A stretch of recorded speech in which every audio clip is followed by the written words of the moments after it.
Hello. We're ready to start.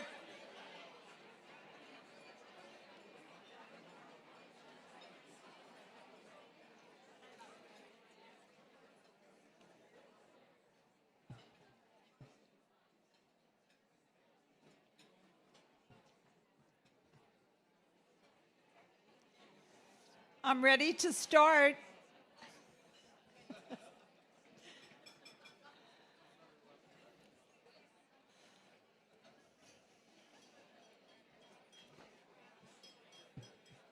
As soon as you're done chatting with your neighbor, we'll start. Sandy and Anna. Good afternoon. I hope you've enjoyed your lunch. You can continue eating. Good afternoon. Welcome to the annual Spring Women's Luncheon hosted by the Museum of Jewish Heritage. I'm Patty Kenner. You can tell I have a lot of my friends here. It's my honor to serve as a vice chair of the Board of Trustees at the museum and a co-chair of this year's luncheon, along with Lauren Leibowitz-Feldman, Kathy Gantz, Ann Oster, and Stacy Science. It's wonderful to see you all today and to have the luncheon here at the museum among our exhibitions and our extensive collections, exploring the richness and history of Jewish life, as well as being able to look out to the Statue of Liberty, a poignant reminder of why we are here today. Thank you to everyone joining us in person and virtually. As supporters of the museum, you are our partners in fighting anti-Semitism by helping to provide education for students. Education is our first line of defense. Thank you for your dedication to this important institution. This luncheon honors Holocaust survivors, orphans of the Holocaust, refugees, hidden children, and those who perished. We pledge to never forget and to pass these stories on from generation to generation, l'dor b'dor. For over 25 years, the museum has collected and shared survivor stories with students and the public. These stories are powerful tools that challenge Holocaust denial and inspire us to reflect on what it means to never forget. We honor you and promise we will never forget. I would now like to ask survivors, refugees of the Holocaust, hidden children, those of you in attendance, to please stand so that we may honor you. For those in our survivor community who are joining us from home, we feel, remain standing, please. We feel your presence. We're thinking of you today. You are our inspiration.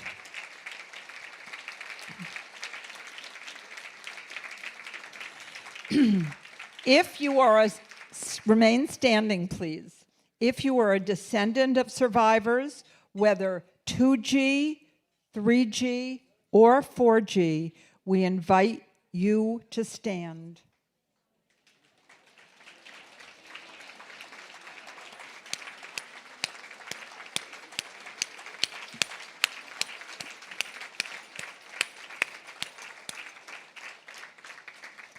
Thank you all. You can be seated. Our thoughts, of course, are with Israel today as we honor survivors of the Holocaust. Our hearts go out to the hostages, their families, and the families of everyone affected by this war. We pray for peace.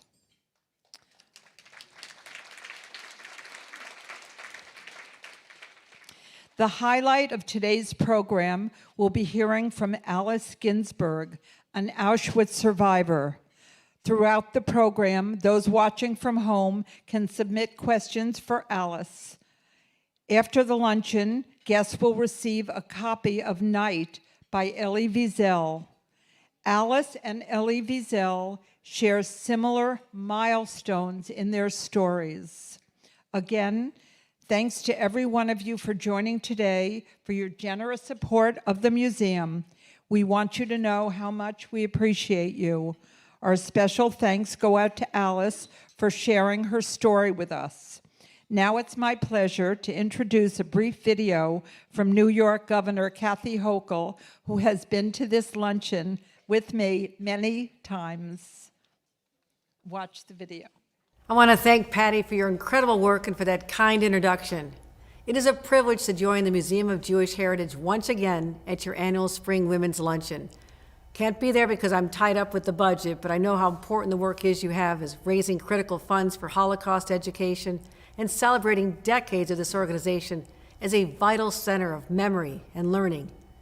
Your essential work teaches the dangers of intolerance to thousands of visitors, including over 60,000 school children every year. That's nothing short of remarkable. And as the governor of the state with the largest Jewish population anywhere outside of Israel, it's my duty to ensure that no atrocity like this ever happens again. We must teach the next generation about the traumas of the past, no matter how difficult these conversations may be. That's why I signed legislation here at the Museum of Jewish Heritage requiring all New York schools to properly educate children about the Holocaust. That's why I unveiled the country's first ever state-level strategy to combat anti-Semitism. And it's why I've expanded the list of hate crime offenses, deployed more state police officers to secure your communities, and invested a record $70 million over 2 years in security at synagogues and community centers. I know that since October 7th, we've seen a disturbing rise in hate and anti-Semitism, even coming from the highest levels of our government. I promise I'll do anything I can in my power to protect and support the Jewish community. Elie Wiesel once said, "We must never forget that indifference to evil is evil itself. By investing in education, preserving history, and legislating against hate, we're working together to reject the evil of indifference and cultivating a brighter, more just future." Thank you.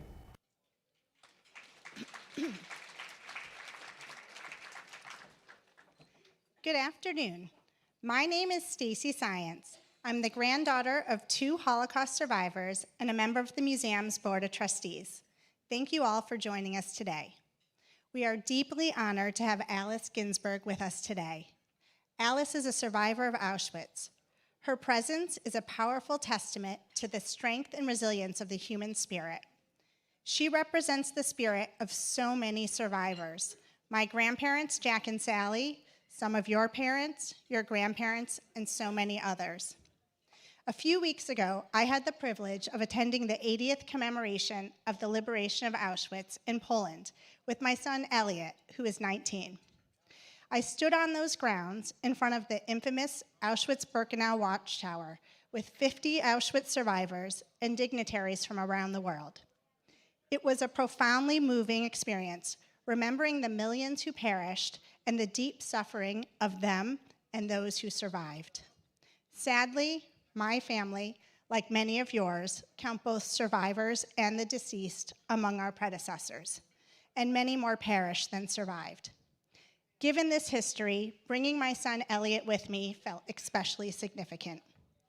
We stood together in the remains of my grandfather's barrack, Barrack 13, in the Auschwitz-Birkenau men's camp. Together, we saw the remains of the so-called heating element. The spot that my grandfather told us was not a place that he or his fellow prisoners received warmth from, but rather the exact spot that his capo would store the diamonds and other jewels that the Nazis forced the Jews to hand over upon arrival. This is part of our history, these atrocities. My son takes it on to the next generation, ensuring the lessons of the Holocaust endure. This is where anti-Semitism takes the world, to this barrack once full of suffering by design. This is the product of hate and inaction. But the atrocities are only part of the story. When we gather at luncheons like this, year after year, when we travel to commemorations like the one in Poland, when we try to imagine the terrors of these experiences as if they were our own, it is not only to condemn the worst of humanity. No, it's also to celebrate the best. We come together to celebrate the lives of survivors like Alice. She inspires us. Her extraordinary courage, her resilience, the way she and so many survivors, like my grandparents, emerged from the unimaginable to rebuild their lives. Their hope, positivity, and remarkable zest for life, her stories, their stories, shine a beacon of hope that lights the way for all of us. On that trip to Auschwitz, that trip to revisit unimaginable hate, I felt love. I felt embraced by the love by the 50 survivors traveling with me, eating meals with me, and sharing their personal memories with me. They had been tortured with hate. Hate tore apart their lives, but here they were, filled with love. The Holocaust was conceived in hate. Indeed, it might be the personification of hate, but hate is not the only story we can find in its history. When we look particularly at its survivors, like Alice Ginsburg, we learn about stories of resilience, humanity, love, and kindness. Like stars in the dark night sky, in the dark story of the Holocaust, we can find people shining, people taught to put others before themselves, people taught to love, people who do not hate, who choose life. Holocaust survivor Viktor Frankl wrote, "Everything can be taken from a person but one thing, the last of the human freedoms, to choose one's attitude in any set of circumstances, to choose one's own way." Frankl witnessed the depths of human cruelty in the camps. Yet, as he emerged from that horror, he emerged with this truth, that no matter what is taken from us, we retain the power to decide how we respond.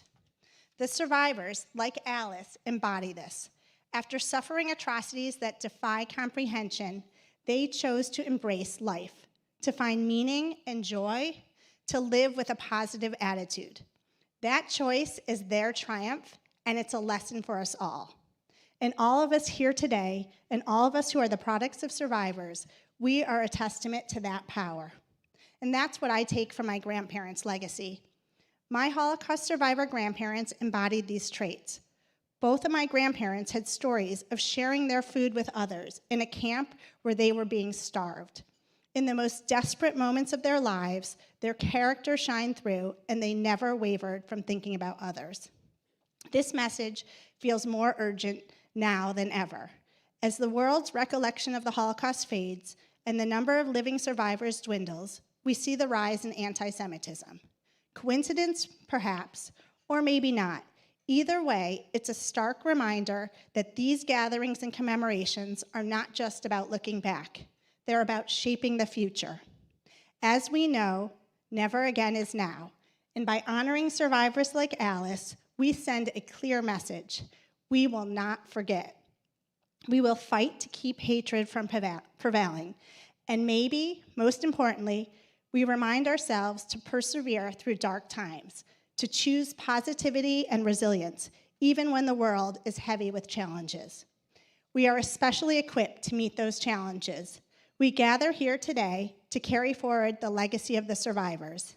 As the next generation, we celebrate the choices and courage of the survivors. And so now, it is my deep honor to introduce Alice Ginsburg. Alice has chosen to fill the world with love. She has 3 children, 8 grandchildren, and 15 great-grandchildren, many of which are joining us today.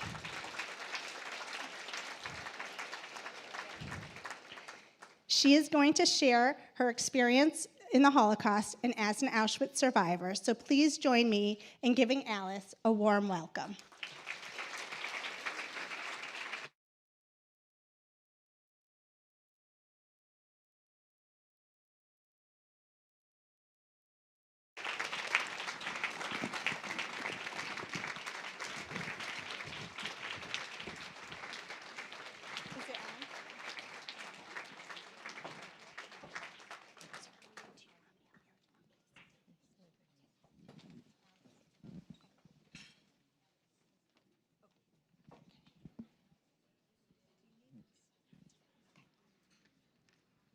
Okay.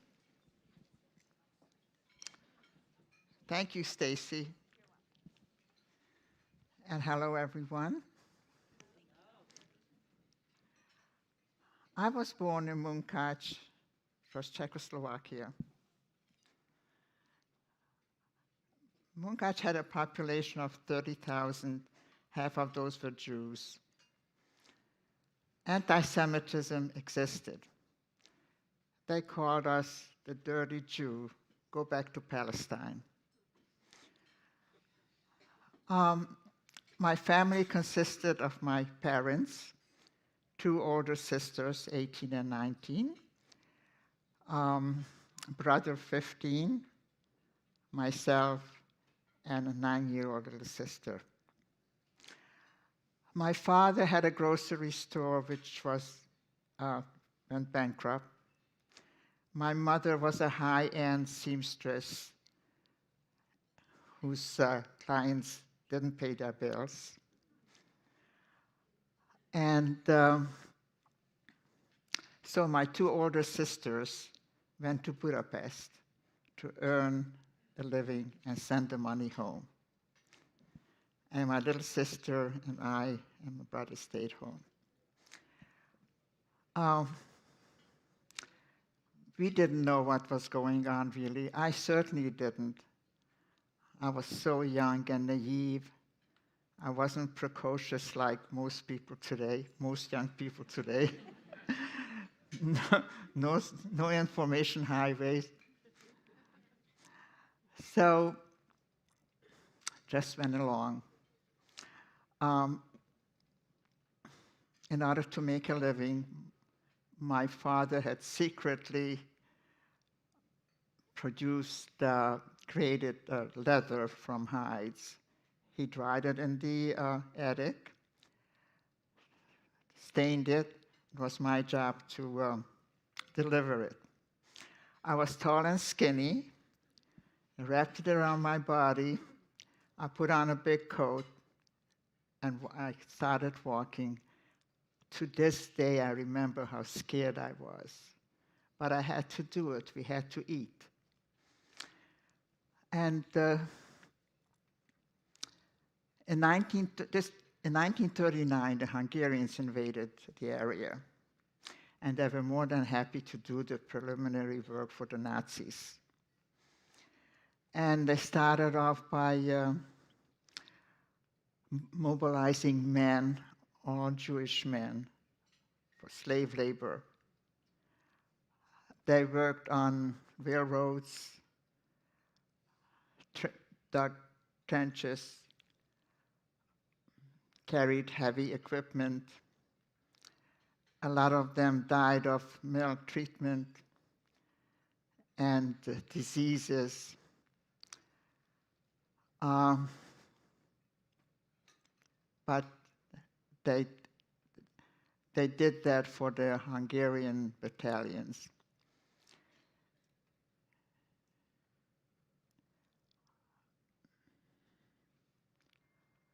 The Hungarians already started, as I said, to do the preliminary work for the Nazis. So professors, scientists, doctors, lawyers were denied their profession. Jewish children could not attend school. I was 12 years old and wore that uniform, which I was very proud of. And I loved school and was looking forward to going to high school. And it was denied to me. In 1944, the Nazis invaded the area. And of course, we had to wear the yellow star so you can be identified. A few weeks later, we went to the ghetto. The ghetto consisted of, it was in a Jewish section of the town, and there wasn't enough room for everyone. We had to double up. We happened to have families there. We doubled up. And at one point, they had like 25,000 Jews in that small ghetto from the surrounding area. A few weeks in the ghetto, they started to mobilize us into the cattle cars. We were told to take the minimum amount of things. We took mostly food, including my favorite coffee cake called kakosh. I don't know if you're familiar with it, but I loved it. So I kept on holding on to it. There were 45 cattle cars, and each cattle car had 85, 90 people. We were stuffed in like sardines. And two buckets that filled up very fast with elimination. And the stench was great, stuffy, no air. There wasn't enough room for everyone to sit down on the bare floors. We had to I remember taking turns sitting and standing. I was young, so I was able to tolerate it. And we didn't know where we were going. My father was the greatest optimist. He says, "We're just going to go to work, and then we'll go home." Of course, it didn't happen. So that trip took several days, and people were fainting left and right. It was a horror. Finally, we arrived what was to be Auschwitz, which I never heard of, and it was at night. And they opened the gates, and we were greeted by Nazis with shining boots, vicious dogs, and whips. And just chased us out of the wagon, harass, everything fast, very fast. My poor grandmother had to be put into a wheelchair. We had two grandmothers with us, and an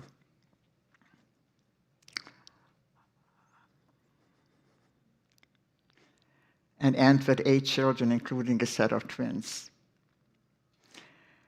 And they quickly got us out, and we had to form a column. And we were faced with fire and smoke. And when my father saw that, he said, "We have to say a prayer. We have to say Shema, because this is what you say before you die." So we kept on walking, and we kept on saying, "Shema Yisrael, O hear Israel." And just kept on walking. And then we were told that men had to be separated from the women. My father went with my brother, and I went with my mother and my little sister. I held on tight to one side, and she held on tight to my mother the other side. And the selection was taking place by a Polish Jew that was already there a couple of years, with Mengele in the background. He did some selection too. I didn't know who Mengele was. Just saw a Nazi soldier. And as we kept walking, the guy came to me and tore me away from my mother and sent me to the other side, the left side, which was supposed to be for the living. And I ran back. And I said, "I want to go with my mother." So he pulled me away again. And this time, I went to Mengele. I didn't know who he was.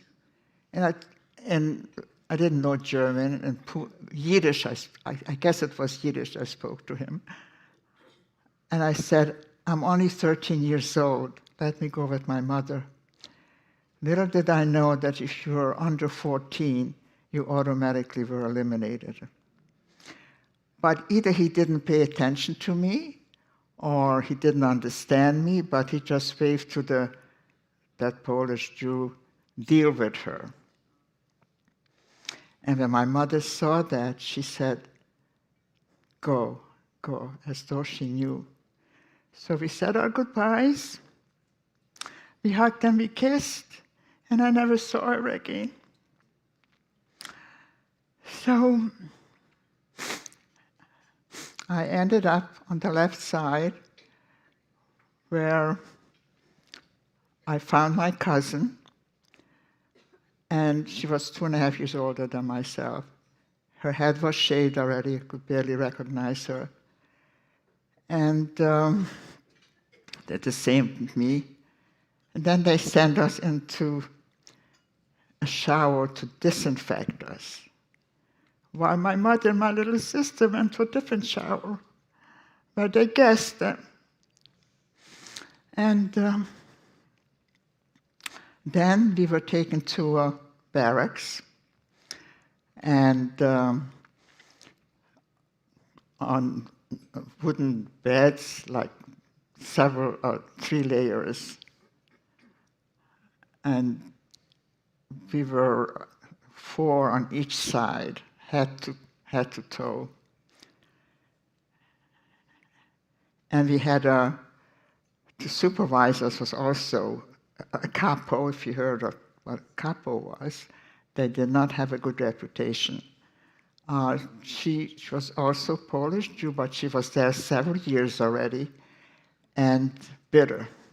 We had first come in 1944. And she said to us, you're never going to see your family. See the smoke, see the fire? That's where they are. You will never see them again. But you couldn't take my hope away from me. I still had that. I held on to that goodbye hug and kiss. And so, soon after that, we also had a pregnant woman. She was going into labor. We're trying to hide her. But we weren't successful, because when the couple found out, it was all taken care of. So they gave us our rations, 1 chunk of bread, small chunk, and a liquid soup. Most of them couldn't tolerate it. They threw out, they had the diarrhea from it, and I ate the leftovers. When you're starved, you'll eat anything. And so that was our rations. Our existence in Auschwitz was just to lay in those beds and counting every single day. We lined up totally naked twice a day, regardless of the weather, twice a day for hours. And again, selection. Who will live and who will die? Somehow I must have known, because I kept on pinching my cheeks so I should get some color in, I should look healthy. I was very tall and skinny. And so when he approached me, he just looked me up and down, up and down. I couldn't understand why. And it was very, very demeaning. But they did not treat us like human beings. They dehumanized us. They treated us like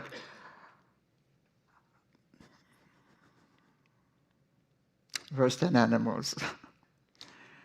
And this went on for several months. And starvation was getting worse and worse. So in the evenings, a group of us snuck out at great risk, and we looked for the officer's kitchen. We and we found the garbage can in back of the kitchen, and we looked through the garbage can for food and found some potato peel. And that had vitamin C in it. And this is, I kept eating the leftovers and potato peel. I understand that they had certain ingredients in those soups to stop the menstruation for women, which that was a blessing, I suppose. Several months in Auschwitz, and as the Russians came closer to liberate us, they took us further away. So the next camp was, actually it was, Luncheon was the camp, but from Luncheon we walked 5 miles to Reichenbach, and we worked in an ammunition factory. I had no idea what I was doing. They just put me in front of a machine, and I placed certain things in, and we were under women's supervision, women soldiers or Nazis or guards, whatever. And I was only afraid that they'd find out how old I was. Tried to do my best. So the extra piece of bread helped. It was in their interest, so we can do better work. And again, Russians came closer for liberation, so they had to take us further away. But this time, we went on a long, treacherous march, 100 miles. We walked, rain or shine, hungry. Our shoes wore out. Some people developed frozen toes. And that was the infamous treacherous march. And we were marching, and we had to stay in line, and we had to maintain a certain speed, and we weren't allowed to help out people next to us. If you did, they shoot you. It was another form of torture and elimination. People were dropping left and right. There were two sisters from my hometown. And as they're walking, one sister said to the other, "I cannot take this anymore. I'm going to stay here and die, and you go without me." So the other sister said, "If you stay, I'll stay, and we're both going to die." So she got up, and she walked, and that's where the perseverance came in. And she survived. And that's what you needed, a lot of perseverance, and thank God I had that. I had perseverance and hope that made me continue to go on. And we again arrived in another concentration camp called Parschnitz, because again, they didn't want us to be liberated or whatever. So we arrived, and we had to dig ditches. Given a shovel, I was digging ditches. I didn't know what it was for, whether it was for us or their soldiers, possibly. And we also saw men in the further away doing the same thing. So again, this lasted for a while. And one morning, wake up and go out, and it's deserted. Nobody around us, nobody watching us. It was a very eerie feeling, quiet. And soon after that, a wagon full of food was delivered, and everybody was attacking the food. and died from overeating. So those two sisters decided that we're not going to wait for the Russians to come in. We should leave before that. So they decided to take some food from the wagon. And I said to them, they were much older than I was. And I was all alone, so I said to them, wherever you go, I go. Whatever you do, I'll do. Like Ruth said to Naomi in the Bible. And that's what I did. And I just holding on to them. So we start walking, and I see people all around us. It was like an exodus. All the camps were free. They were liberated. And we kept on walking, and everybody was busy talking, asking people, did you see my brother? Did you see my sister? Did you see my father? And I happened to meet somebody that actually saw my father and brother, and he said they were together with the uncles. And the uncles worked in the kitchen, and at great risk they snuck out food and brought it out to them. So that was good news, no? Yes. So how do we go? We want to go home. Of course we want to go home. So we walked, we got on freight trains, any possible way. We finally got to Munkaj, and I walked to my house. And of course there were strangers living there. And there were some women standing in front of my house, and they went like this, like telling me, you're not getting it back. You can't have it. I wasn't interested. I was just interested in finding my father and my uncles. And I inquired. I happened to know that where my uncles lived. So one of those uncles had 8 children, wife and 8 children. The oldest one was 12. And I understand that when he found out that I survived, he was hoping that his daughter survived too. So when I went into the apartment,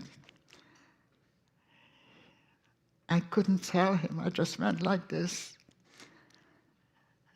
He was devastated. He was devastated the rest of his life.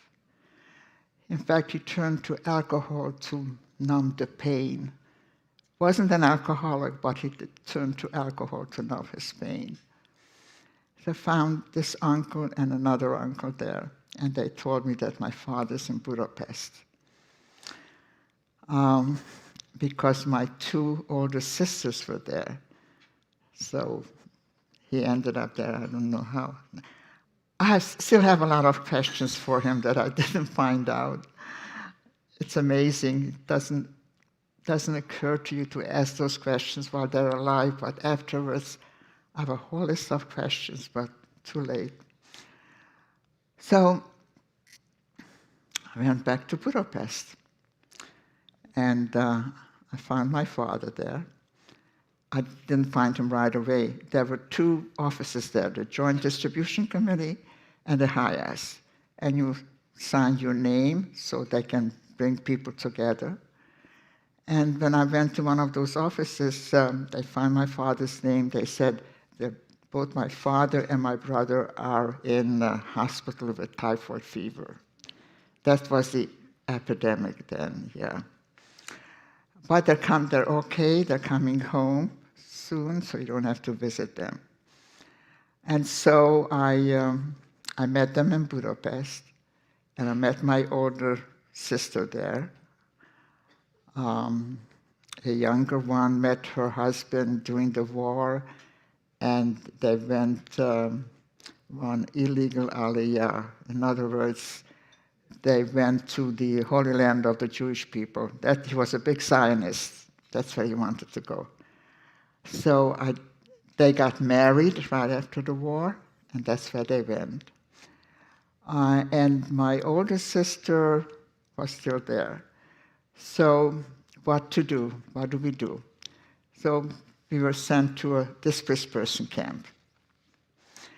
And that was in Germany, Bavaria, the Leipheim, one of the displaced person camps.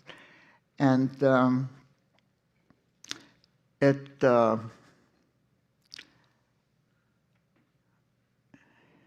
being in the, won't believe this, but that was one of the highlights of my life. I was a human being again. I had what to eat. I had part of my family there. It was run by Zionist group, like a kibbutz. And we were dancing and singing. It was just wonderful. I'll never forget it. Amazing to be happy in a displaced person camp. They taught us, we had a lot of lectures there about Zionism, and we were there for 2 years. We were waiting for a visa to go to the United States, and we were citizens of Czechoslovakia, which had a quota, a very small quota. They asked my father, the Joint Distribution Committee, asked my father if he have any relatives in America. And I said, and he said yes, gave him the name, they contacted them, but they had to prove that they will support us if necessary, so we won't be a burden to the state. So it took a while, a lot of correspondence back and forth, and he had to show them his bank account. I have copies of those visas. Yeah, I get very emotional when I look at it. And he had $13,000 in the bank. And that was a lot of money in 1947. But was sufficient to get the visa. So that's when we left. 2 years later, February 7th, 1947, a day to remember. Yes, forever, yes.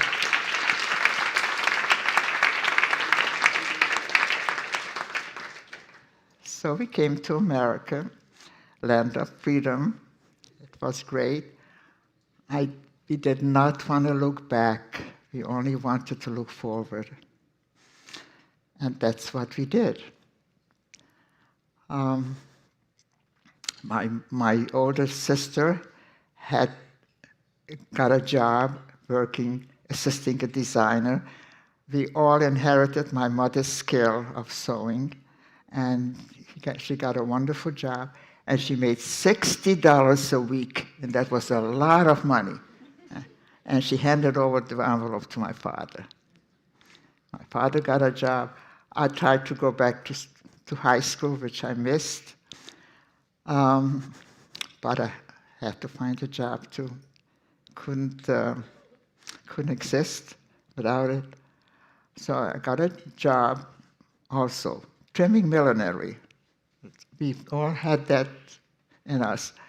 And went to night school to learn English. And here I am.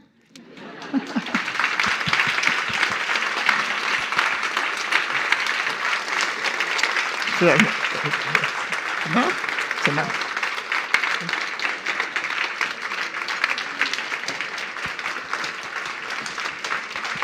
Are you welcome to ask me any questions you like? Be happy to answer.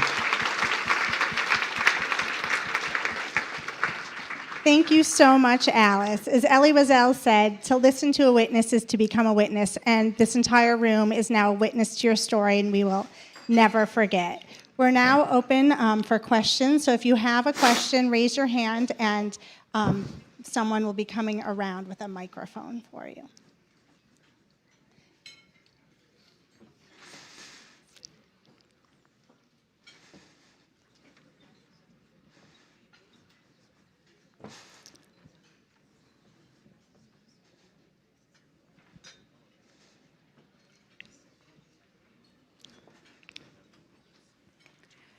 What? Thank you so much, Alice, for your very, very important and moving story.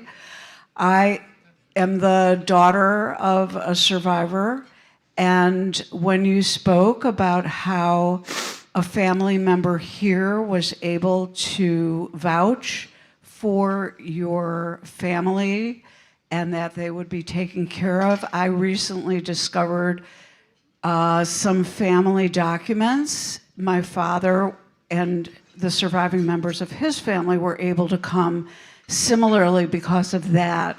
So were these documents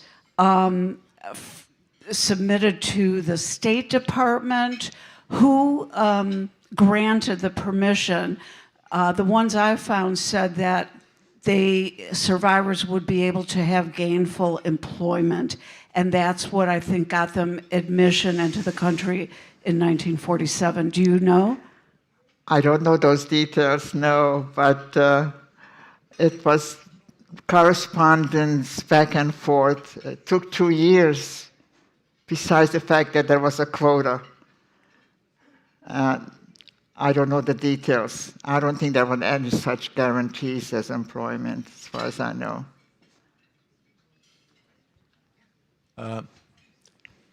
Alice, thank you very much. Full disclosure, I work at the museum and I know you.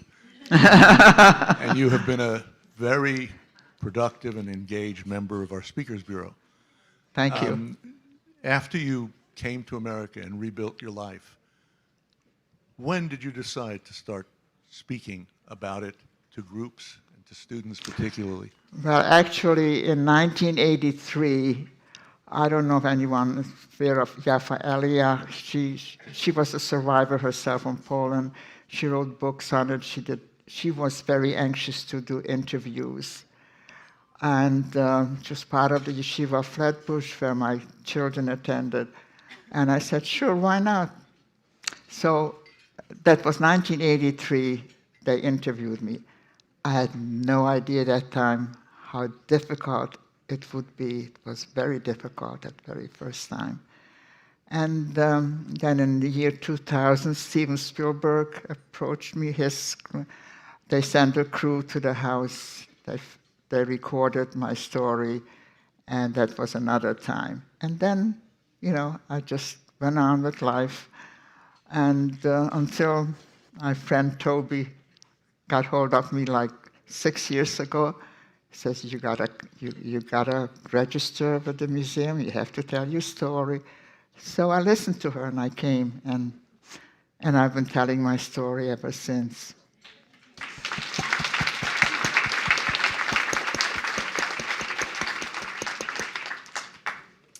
Hi, thank you so much for telling your story and being so inspirational, I think, to everybody in this room. I am the daughter of Holocaust survivors who couldn't tell their story, so it's sad to me, but I'm glad I can hear yours. My question, my parents unfortunately passed away. My question is, given today's environment and what's going on the world front, as a Holocaust survivor, how do you feel about that, and what words of advice do you have for us? Yeah, it's very painful. Because when I arrived, I was so happy, the free country, and this cannot happen again. Unfortunately, it's happening in a different form, and that's what I'm afraid of, in different forms that it's happening. So it's up to us to fight injustice. It's up to us to accept our differences. And we cannot be indifferent. We cannot be indifferent. As the saying goes, in order for evil to flourish, it takes good men to do nothing. So we have to remember that. We cannot let it happen. We were we had no choice then. We didn't know what it just, we have more choices today than we did then.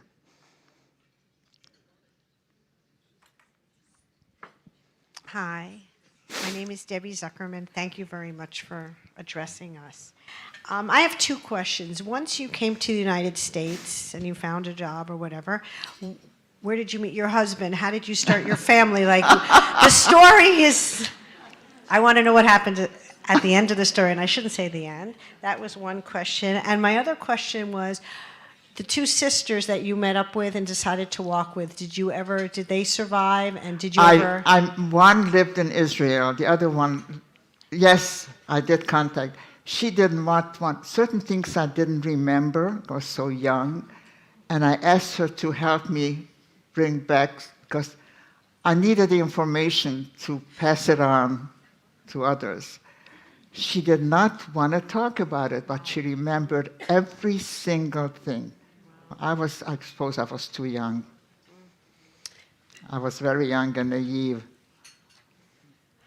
So how does your story continue? Because, we got to the point you're here with your father and your brother, and then what? You said your kids. Well, it was all good. All good. I met my husband, and thank God, it's been good all along. And had children. And what I have now is I have 15 great-grandchildren that I actually have a relationship with. And that's why I go to Israel every single Passover. And those kids wait for me. And in between, we have FaceTime. So, modern technology is helping out. So, unfortunately, I lost my very good husband, and I just feel thank God I have that perseverance. You build resilience. When you go through a difficult time, you build resilience, and that's how you learn to cope. It doesn't mean it's not painful, but you learn to cope.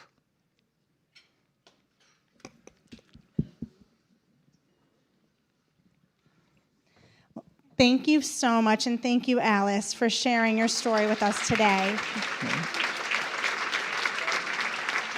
Thank you all for listening. And now we'll invite Jennifer up for closing remarks.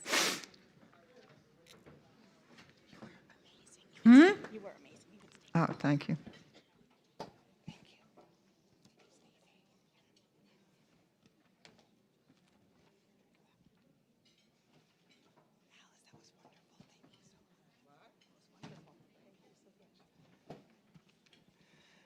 I will be brief. Thank you all for your support and for being here today. I am Rabbi Jennifer Goldsmith, the Vice President of Education and Visitor Services here at the Museum of Jewish Heritage. Education is the root of what we do at the museum, and stories are an enormous part of that. Indeed, knowing the centrality of stories to Jewish life and continuity, Elie Wiesel famously said, "God created people because God loves stories." They have the power to educate and to inspire people of all ages and backgrounds to think deeply about their place in the world as citizens and human beings.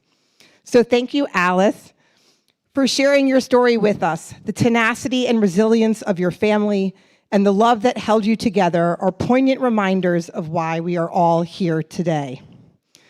As we face a growing climate of anti-Semitism and Holocaust denial, it is more important than ever that we share stories like Alice's to ensure the next generation will never forget and inspire us all towards righteousness. I would like to take this opportunity to once again thank our co-chairs for their incredible leadership. Our deepest appreciation goes out to Patty Kenner,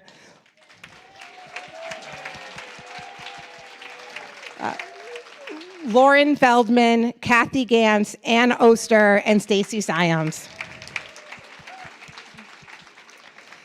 Please be sure to grab a gift bag on your way out. And if you're an auction winner, don't forget to pick up your items before leaving.